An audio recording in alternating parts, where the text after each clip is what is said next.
अब हमारे पास केवल एक ही कुआं बचा हुआ है और इसका पानी भी नीचे चला गया है और सभी लोग इस कुआं पर निर्भर है।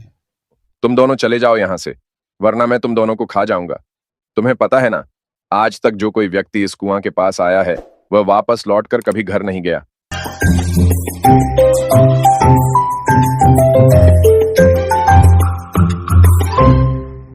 बहुत समय पहले की बात है। रामपुर नामक गांव के लोग बहुत खुशी के साथ रहते थे, क्योंकि वहाँ उसे किसी भी चीज़ की कमी नहीं थी। वहाँ के लोग हमेशा एक दूसरे के साथ मिलजुल कर रहा करते थे और ना ही उन्हें कोई भी चीज़ की परेशानी थी। उस गांव में एक परिवार था जिसमें एक छोटी सी लड़की मीना रहा करती थी। वह बहुत ही समझदार लड़की थी। लगभग गांव के सभी लोग उस लड़की को जानते थे, क्योंकि वह लड़की उस गांव की सबसे समझदार लड़की थी। वह देखिए, जो लड़की यहाँ से जा रही है, इस लड़की का नाम मीना है। गांव के लगभग सभी लोग इस लड़की के बारे में जानते हैं। यह लड़की बहुत बुद्धिमान है। हाँ, मैंने भी इस लड़की के बारे सुना है और गांव के अधिकतर लोग इस लड़की के बारे में चर्चा करते रहते हैं। कुछ दिनों बाद उस गांव में गर्मियों का मौसम शुरू हो जाता है। अरे बेटा, घर में एक भी पानी नहीं है पीने को और तुम यहाँ वहाँ घूमते रहते हो। बस अब मेरी उम्र भी इतनी अधिक हो गई है कि मैं इस धूप में चल भी नहीं सकती। ऐसा करो कि तुम एक मटके लेकर गांव के कुएं में से पानी लेकर आना, जिससे कि हम दोनों उसे मटके के पानी को आज पी सके। ठीक है माता जी। ऐसा करने के बाद राजू अपने हाथ में एक मटका लेकर चल देता है पानी लाने के लिए।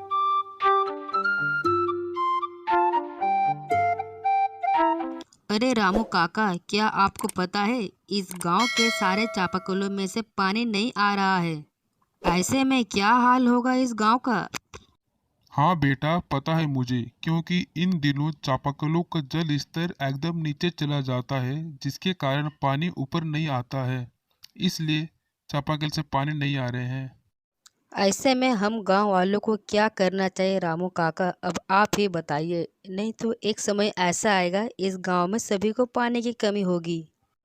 अब हमारे पास केवल एक ही कुआं बचा हुआ है और इसका पानी भी नीचे चला गया है और सभी लोग इस कुआं पर निर्भर है। अरे वो मीना की मम्मी, क्या तुम्हें पता है इन दिनों गांव में पानी मिलना मुश्किल हो गया है। गांव के सारे चापाकलों में से पानी नहीं आ रहा है और यहाँ तक कि गांव के सारे कुएं भी लगभग सूखने वाले हैं।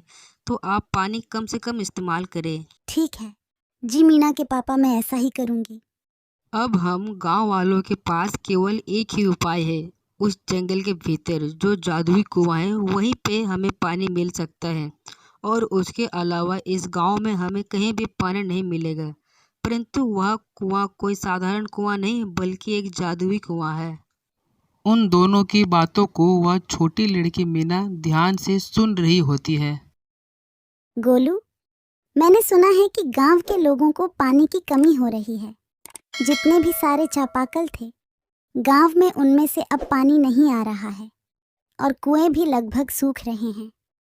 मैंने अपने पापा की बात सुनी है कि गांव के जंगल में कोई जादुई कुआं है। उस जादुई कुआं के पास लोग पानी की लालच में जाते हैं, क्योंकि उस कुआं का पानी कभी भी नहीं सूखता।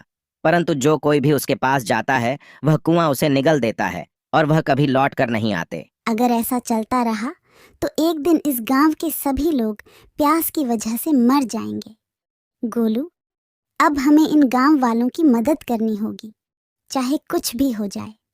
चलो। उन दोनों के फैसला करने के बाद वह दोनों निकल जाते हैं जंगल की ओर और उनके घर वालों को कुछ पता नहीं होता।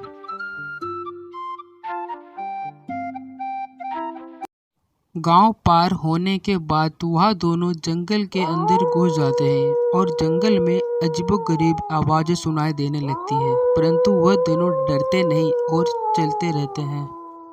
कौन हो तुम दोनों? चले जाओ यहाँ से, वरना मैं तुम दोनों को खा जाऊंगा। तुम्हें पता है ना, आज तक जो कोई व्यक्ति इस कुआं के पास आया है, वह वापस लौटकर कभी घर नहीं गया। चले जाओ यहाँ से, तुम्हारी भलाई इसी में है। हमें मत खाइए जादुई कुआं, हम लोग आपसे मदद मांगने के लिए आए हैं। क्योंकि इन दिनों हमारे गांव के सारे चापाकल में से पानी नहीं आ रहा है और तालाब भी लगभग सूख गए हैं। अगर ऐसा चलता रहा तो एक दिन गांव के सभी लोग मर जाएंगे। हम गांव वालों की मदद करने के लिए आपके पास आए हैं।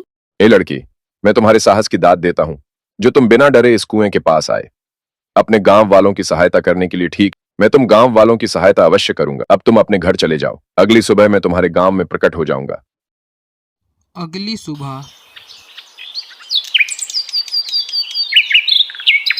वे देखते हैं कि वह जादुई कुआं गांव में आ चुका होता है और गांव के सभी लोग उस कुएं में से पानी निकालते हैं और सभी लोग खुशी के साथ रहते हैं। तो बच्चों, इस कहानी से हमें यह सीख मिलती है कि हम अपने बुद्धि और साहस का इस्तेमाल करके बड़ी से बड़ी कठिनाइयों और मुसीबतों में विजय पा सकते हैं।